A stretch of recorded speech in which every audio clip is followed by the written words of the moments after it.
The one I'll bring up next is the next one I read recently. Okay. So I mentioned, I think last episode about how July is always Batman month for me. Yes. So I decided I was going to reread one of my favorite Batman comics of all time. Yes. And that is from the late 1980s by Frank Miller and David Mazzucchelli, Batman Year One.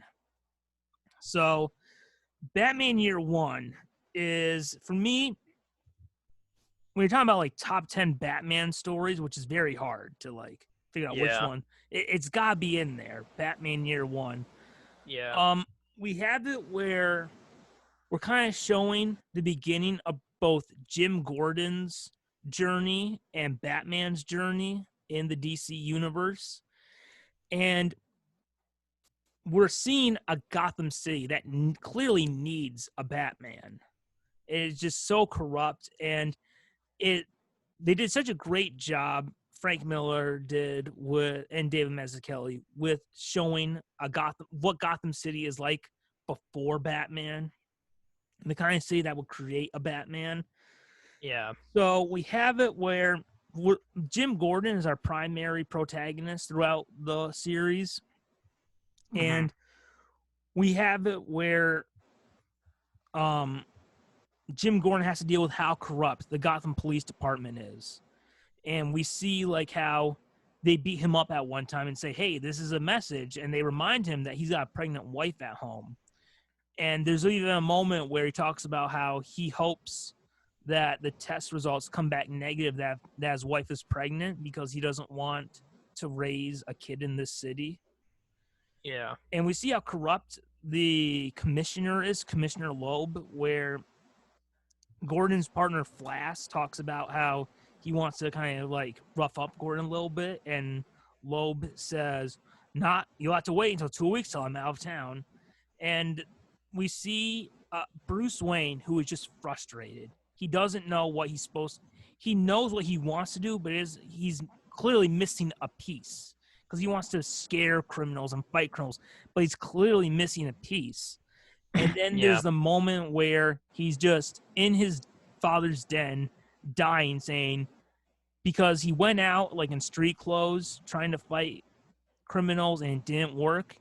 And he's just like, I don't know what to do. And he's debating about ringing the bell, because if he does it, Alfred will come and like save him from his injuries. And if he doesn't, he'll just lay there and die. And then he's asking like his father, like, what am I supposed to do to make them afraid? And then the bat crashes in through the window, and he's like, yes, this is what I'm going to do.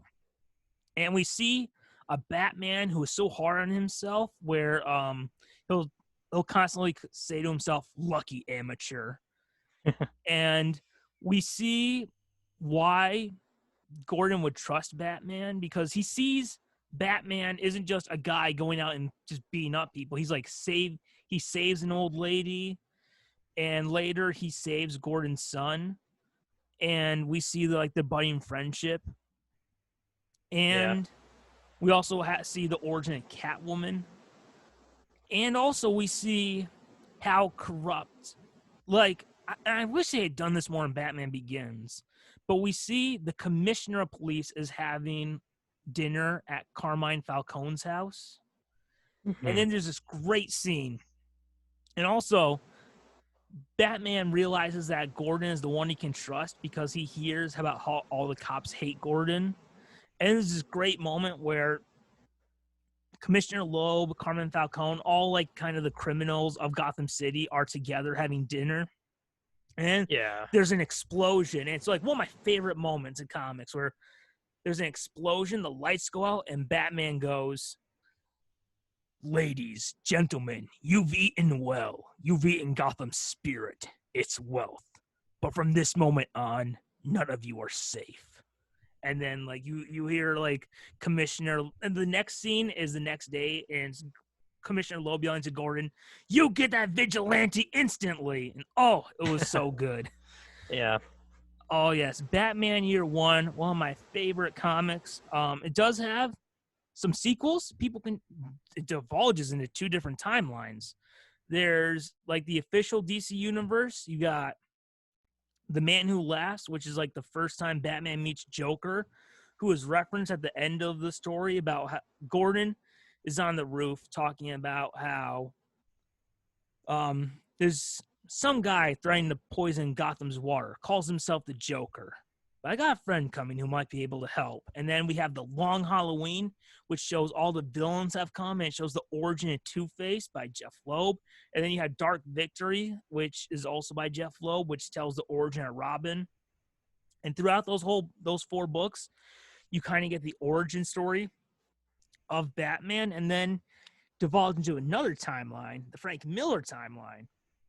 You have All-Star, Batman, and Robin, which tells Robin's origin. Then you have The Last Crusade, which tells the story about how Jason Todd died. Then you have The Dark Knight Returns, kind of the last Batman story about how Batman comes out of retirement to face Two-Face, Joker, and Superman one last time. Then you also got the sequel, Dark Knight 3, The Master Race. The less said about Dark Knight Strikes Again, the better. But yes, so Batman Year One, you just see they did a great animated movie of it, but you saw its influence in Batman Begins. I've been rewatching season 1 of Gotham, and you see its influence so much there, probably there more than any other version. Yeah. And I think the Gotham City from the Joker movie probably took inspiration from that Gotham City. So Batman Year One of the greats.